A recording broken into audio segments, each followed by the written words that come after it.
Hello students, कैसे हैं आप सब। आईसीटी वर्चुअल क्लासरूम में आप सबका स्वागत है। मैं विकास। आज हम क्लास 7th का मैथ्स करेंगे बच्चों, और आज एक नया टॉपिक हम स्टार्ट करेंगे। तो बिल्कुल ध्यान से आप उस टॉपिक को पढ़ें, ताकि आपको शुरू से ही अच्छे से समझ में आ जाए, क्योंकि बेसिक्स आप समझेंगे तभी आप उसके सारे क्वेश्चंस कर पाएंगे। तो बच्चों, शुरू करते हैं हम अपना chapter triangle and its properties, त्रिभुज और उसके गुण। ये चैप्टर है आपका, ये काफी इंपॉर्टेंट होने वाला है। ज्योमेट्रिक सेक्शन का जो चैप्टर होता है वो बहुत ही इंपॉर्टेंट होता है आपके लिए। तो इसको आप अच्छे से कवर करें, और इसके सारे क्वेश्चंस आप देखेंगे। अगर आपने बहुत कम है, इसमें बहुत कम चीजें हैं सीखने को, लेकिन अच्छे से सीख ली तो क्वेश्चन सारे उसी के आधार पे आपको आने वाले हैं। बिल्कुल बेसिक से हम शुरुआत करेंगे। तो चलिए व्हाइट बोर्ड पे चलते हैं और स्टार्ट करते हैं। तो बच्चों, ये आपका मैथ्स का जो चैप्टर होगा वो है chapter number 6।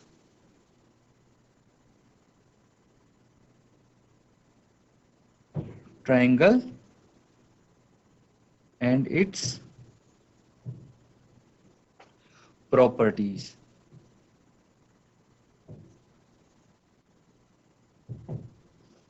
Triangle and its properties, ये चैप्टर है बच्चों।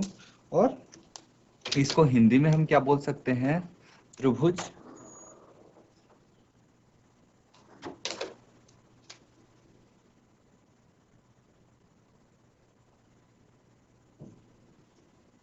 त्रिभुज और उसके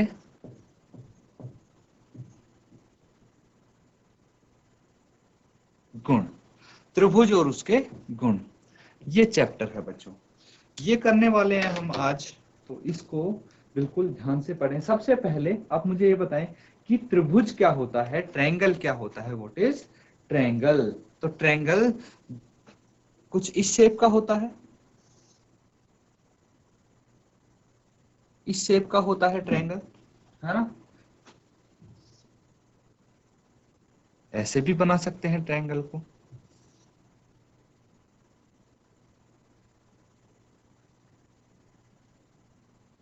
ये सब ट्रायंगल है। त्रिभुज, जैसे कि नाम से ही पता लग रहा है, तीन भुजाओं वाला, जिसकी तीन भुजाएं होती हैं। देख सकते हैं, एक, दो और तीन भुजाएं हैं। तीन भुजाएं हैं सबकी। तो तीन भुजाएं होती हैं, या फिर ट्रायंगल। देखिए, ट्राई और एंगल, मतलब तीन एंगल होंगे इसके। कितने होंगे? तीन एंगल होंगे इसके। देख सकते हैं, एंगल मतलब कोण, एक, दो और तीन। जिसकी तीन भुजाएं या फिर तीन कोण हो, उसको बोलते हैं ट्रायंगल। क्लियर है? अब इसी के बारे में हम पढ़ेंगे, इसी की प्रॉपर्टीज, इसी की चीजों के बारे में हम पढ़ेंगे। काफी इंपॉर्टेंट टॉपिक है, तो ध्यान से आप इसको देखिए। इसके हम कुछ नाम रख देते हैं, ठीक है। जैसे P, Q और R, इसका हमने नाम रख दिया P, Q, R। अब देखिए कि इसमें क्या हो सकते हैं। सबसे पहले हम बात करते हैं इसके भुजाओं की। भुजाएं, ठीक है। तो इसकी भुजाएं यानी साइड्स, इनको हम बोल सकते हैं। क्या बोल सकते हैं? साइड्स। तो साइड्स कौन सी होगी, मुझे बताइए। साइड्स की कितनी साइड होगी, कितनी भुजाएं होगी? क्या आप गिन पा रहे हैं? तो तीन भुजाएं होती हैं इसकी। तीन भुजाएं होती है ना। देखिए, तीन भुजाएं दिख रही हैं। तो तीन भुजाओं के नाम हम लिखेंगे अब।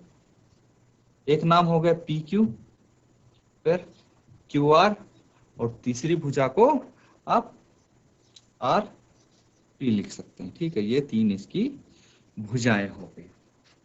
और क्या हो गया?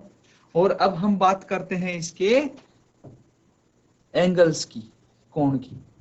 ठीक है, कोण या फिर एंगल्स बोल सकते हैं। तो बताइए, एंगल कितने होंगे इसके, कोण कितने होंगे? तो एंगल्स की बात करें तो वो भी तीन होंगे। देख लीजिए, एक तो ये कोण हो गया, एक ये कोण हो गया, और एक ये कोण हो गया। तो एंगल पी क्यू आर। तो एंगल पी को आप क्या लिख सकते हैं? एंगल पी को हम लिख सकते हैं angle Q P R. Angle Q P R, या फिर R P Q. P centre में आना चाहिए जब ये लिखेंगे तो। ठीक ठीक है। तो इसी तरह एंगल P हो गया या फिर एंगल Q हो गया और एंगल R हो गया। ये 3 एंगल हो गए, कोण हो गए, इनको हम कोण बोल सकते हैं।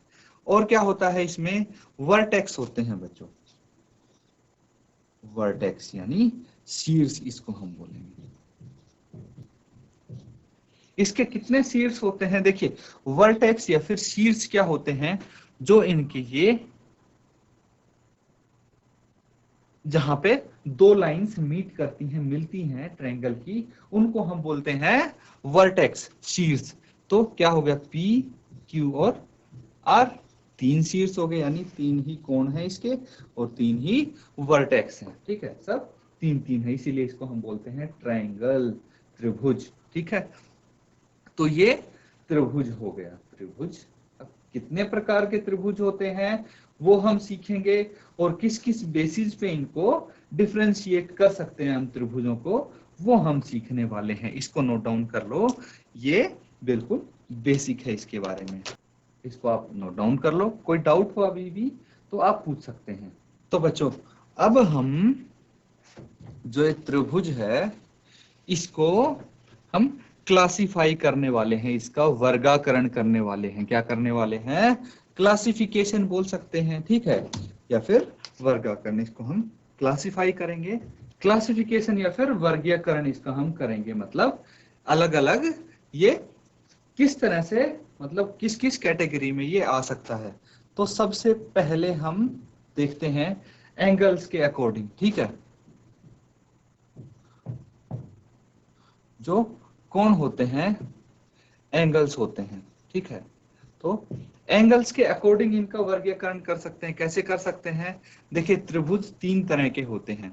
एक तो होते हैं जिसका एक्यूट एंगल होता है, एक्यूट एंगल्ड ट्रायंगल। ऐसा हो गया, एक्यूट एंगल्ड ट्रायंगल हो गया, यानी कि एक्यूट एंगल क्या हो गया, न्यून कोण, न्यून कोण आप इसको बोल सकते हैं, न्यून कोण। और क्या हो गया, एक हो गया right angled, right angled triangle, यानी समकोण त्रिभुज, ठीक है। राइट एंगल को समकोण बोलते हैं, तो समकोण त्रिभुज। या फिर तीसरा जो आता है वो आता है obtuse angled triangle. Obtuse angle triangle यानी क्या बोलते हैं इसको, अधिक कोण,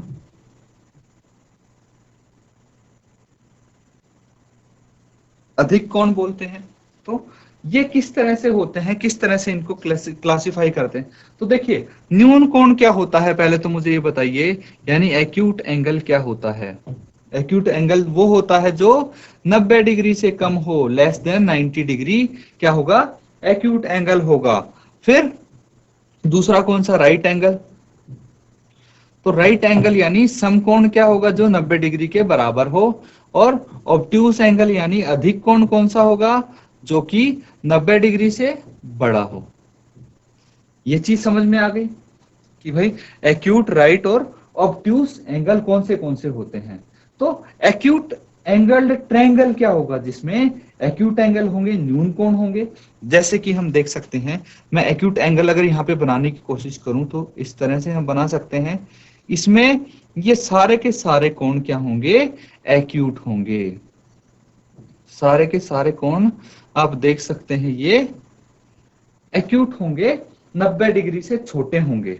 एग्जाम्पल, अगर तीनों कोण 60 डिग्री के हुए, ठीक है, तो ये एक एक्यूट एंगल्ड ट्रायंगल होगा। एक और इंपॉर्टेंट प्रॉपर्टी इसकी आपको ट्रायंगल की पता होना चाहिए कि जो त्रिभुज है उसके तीनों कोणों का सम, तीनों कोणों का सम, इसका, इसका और इसका कितना होता है, 180 डिग्री होता है, 180 डिग्री होना चाहिए। ये चीज भी आपको पता होनी चाहिए बच्चों, ठीक है।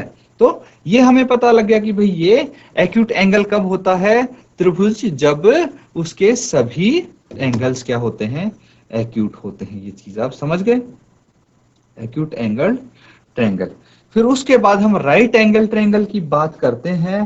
तो देखिए सारे एंगल तो राइट एंगल ट्रायंगल नहीं हो सकते। क्यों नहीं हो सकते? मैंने अभी आपको बताया कि भाई जैसे ए बी और सी है ये ट्रायंगल, तो angle A plus angle B plus angle C ये 180 डिग्री होना चाहिए। कितना होना चाहिए? 180 डिग्री होना चाहिए। तो यहाँ पे अगर तीनों एंगल एक्यूट होंगे, जैसे तीनों 60-60 हुए, तो हम कर सकते हैं ना 180 डिग्री उनका सम हो जाएगा। लेकिन अगर एक एंगल 90 डिग्री का हो गया, ठीक है, एक एंगल 90 डिग्री का हो गया, क्या तीनों एंगल 90 डिग्री के हो सकते हैं? नहीं हो सकते। क्यों नहीं हो सकते? क्योंकि एक ट्रायंगल के तीन एंगल का सम कितना होता है? 180 डिग्री होता है। और 90-90 तो दो एंगल्स का ही सम 180 हो गया। इसीलिए बाकी दो जो एंगल होंगे वो एक्यूट होंगे, लेकिन कोई एक भी अगर एंगल आ जाए इसमें 90 डिग्री का, तो इसको बोलेंगे हम right angle triangle. Right angle triangle या फिर समकोण त्रिभुज इसको हम बोलेंगे। इसी तरह अगर ऑब्ट्यूस एंगल की बात करें, तो कोई ऐसा त्रिभुज होगा, कोई ऐसा त्रिभुज होगा जिसमें एक कोण 90 डिग्री से अधिक होगा। जैसे ये आपको दिख रहा है, ये एक कोण, जो कोण बी है वो 90 डिग्री से अधिक होगा, लेकिन ए और सी 90 डिग्री से छोटे होंगे। उसको हम क्या बोलेंगे? उसको बोलेंगे ऑब्ट्यूस एंगल या फिर अधिक कोण त्रिभुज। ठीक है, तो ये आपके एंगल के बेस पे, एंगल के आधार पे इसको क्लासिफाई हमने कर दिया है बच्चों। इसको नोट डाउन करो, और अगर आपको कोई भी दिक्कत आती है, इसमें समझने में कोई परेशानी हो रही है, तो आप पूछ सकते हैं। ये हमने क्लासिफिकेशन ऑफ ट्रायंगल कर दिया एंगल के बेस पे, कोणों के आधार पे।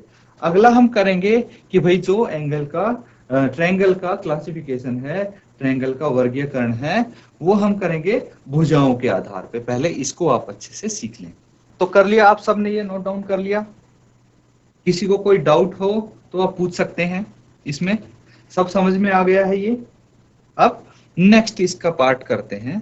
अगला पार्ट क्या है? अब हम करेंगे, ये था कोणों के आधार पे, अब हम करने वाले हैं भुजाओं के आधार पे।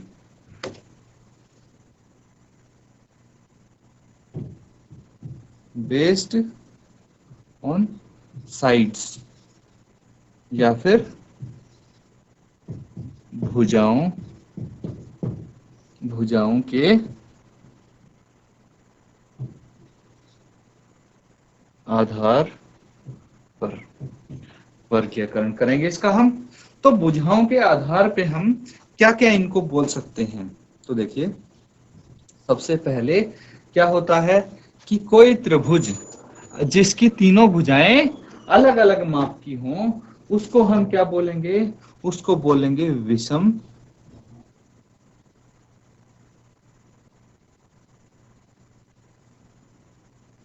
विषम बाहु त्रिभुज। ठीक है, या फिर कोई ऐसा हो जिसकी भुजाएं, दो भुजाएं बराबर हो लेकिन तीसरी उनकी बराबर ना हो, तो उसको बोलेंगे समद्विबाहु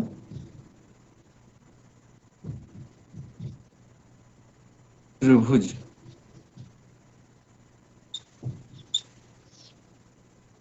समद्विबाहु त्रिभुज। और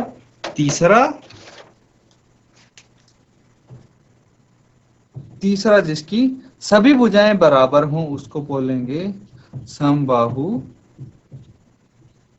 त्रिभुज। ये चीज आप समझ गए कि भाई तीन त्रिभुज हैं, और तीन तरह के त्रिभुज हैं। कौन से? एक तो विषम बाहु त्रिभुज, इसको हम बोलेंगे, क्या बोलेंगे? इसको हम स्केलेन ट्रायंगल। और दूसरा हम क्या बोल सकते हैं? जिसकी दो भुजाएं बराबर हों, उसको हम बोलेंगे आइसोसेलेस ट्रायंगल।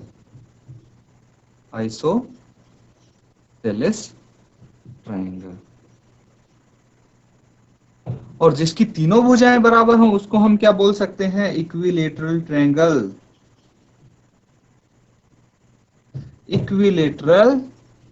ट्रायंगल हम इसको बोल सकते हैं। तो देखिए, तीन साइड्स के बेस पे हमने तीन कैटेगरी में इसको बांट दिया है। कैसे बांट दिया है भाई? जो पहला ट्रायंगल है, अगर इसकी एक भी भुजा बराबर नहीं है, ठीक है, इसकी एक भी भुजा बराबर नहीं है, तो ये क्या हो गया? ये हो गया विषम बाहु। अगर इसकी दो भुजाएं बराबर हैं, इसको थोड़ा सा हम और कर सकते हैं,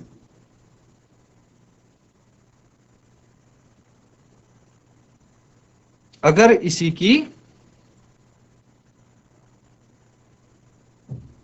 दो भुजाएं बराबर हैं, ये और ये, तो ये हो जाएगा समद्विबाहु यानी आइसोसेलेस ट्रायंगल। इंग्लिश में इसको आइसोसेलेस बोलेंगे, मतलब दो भुजाएं इसकी बराबर होंगी। और स्केलिन मतलब तीनों भुजाओं का माप अलग अलग होगा। अब समबाहु ट्रायंगल क्या होता है? समबाहु त्रिभुज में इसकी तीनों भुजाएं सेम होंगी, तीनों भुजाओं का माप सेम होगा। तो ये हो गया बेस्ड ऑन साइड्स, भुजाओं के आधार पे हमने इसका वर्गीकरण कर दिया। इसको आप नोट डाउन कर सकते हैं। तो बच्चों सबने ये नोट डाउन कर लिया? समझ में आ गया सबको? अगर सबको समझ में आ गया है तो हम आगे बढ़ेंगे और कुछ क्वेश्चंस करेंगे जो अभी तक हमने सीखा है, उसके बेस पे क्वेश्चंस करेंगे। तभी हमको पता लगेगा कि भाई जो हमने किया है क्या आपको वो कितना समझ में आया है। तो इसको जल्दी से नोट डाउन कर लो। फिर कुछ क्वेश्चंस आपके लिए मैं दूंगा और आपको यहाँ पे सॉल्व करके मुझे बताने हैं, ठीक है?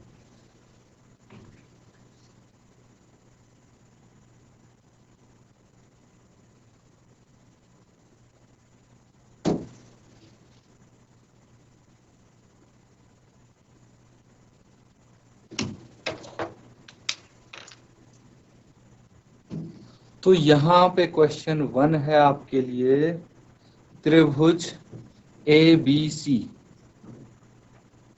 के 6 अवयवों, त्रिभुज एबीसी के 6 अवयवों के नाम लिखिए, के नाम लिखिए। तो 6 अवयवों के आपको नाम लिखने हैं। अब 6 अवयव क्या क्या हो सकते हैं? 6 अवयव में 3 भुजाएं आ सकती हैं और 3 कोण आ सकते हैं।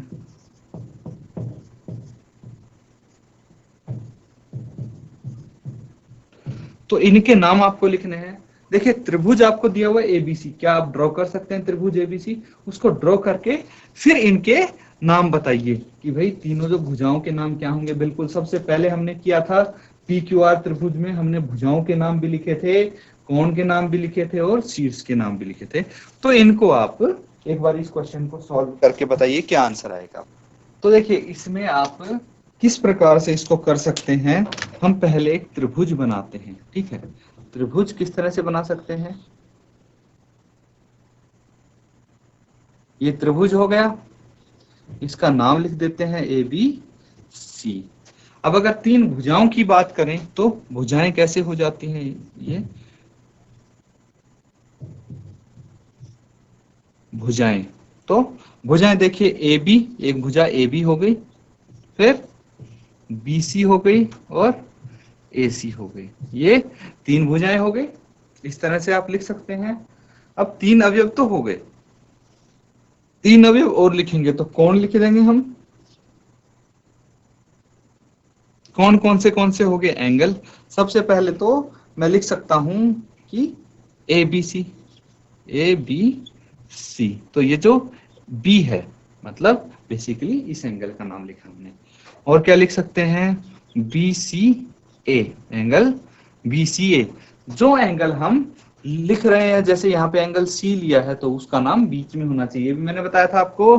फिर कौन सा हो गया? एंगल सी ए बी, ये वाला एंगल ले रहे हैं इस बारी हम, एंगल सी ए बी, ये हो गया। तो इस तरह से आप इनके नाम लिख सकते हैं। इसको नोट डाउन कर लीजिए। इस तरह से आप क्वेश्चंस करेंगे, जो भी क्वेश्चंस आपके सामने आएंगे इस तरह के क्वेश्चंस आ सकते हैं। एक क्वेश्चन और कर लेते हैं।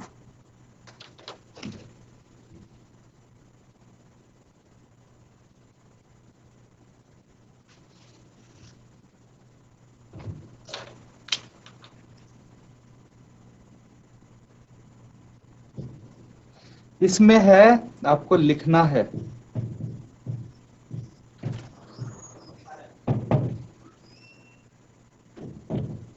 एक त्रिभुज है पी क्यू आर, उसके शीर्ष क्यू की सम्मुख भुजा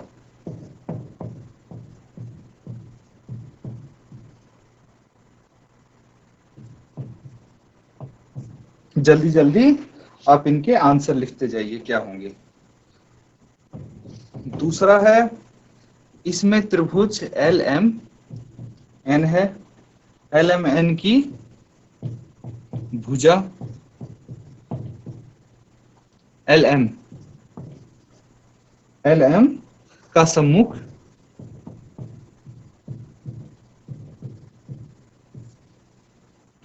कौन लिखेंगे हम। और जो तीसरा है, इसमें त्रिभुज आर एस टी है, इसकी भुजा आर टी का सम्मुख